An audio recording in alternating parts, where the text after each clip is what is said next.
it is true that the theft of a pet isn't a simple matter of theft of an item, nor should it be treated as such by the law.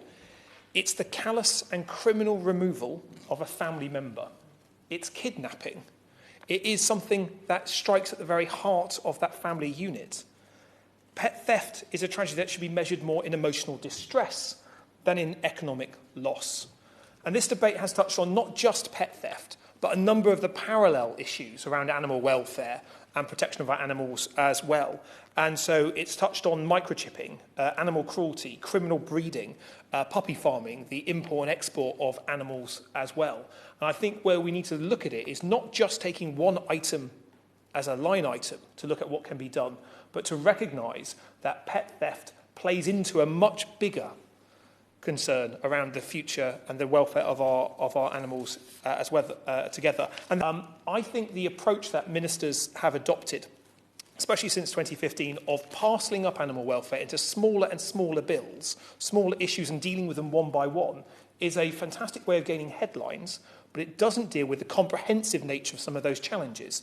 And I would encourage the minister to look at whether animal sentience, animal sentencing, assuming there's not enough time for the bill that the member spoke about, that's going to be debated on Friday, which I hope there will be, as well as cat microchipping and the other issues, to be wrapped up together in a flagship animal welfare bill that I think could be brought in the Queen's speech. And I think there would be enormous public support, not just in relation to this issue, but a whole host of other animal welfare concerns.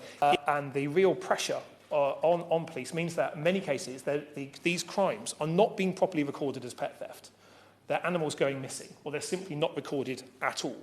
And I think that is especially true of certain age groups who don't want to be a burden, who don't want to bother the authorities, who may sit at home desperately worried about their animal, but won't want to make an appeal or burden the police with that. And I would say to all those people who have lost an animal, who are worried about an animal, to report it.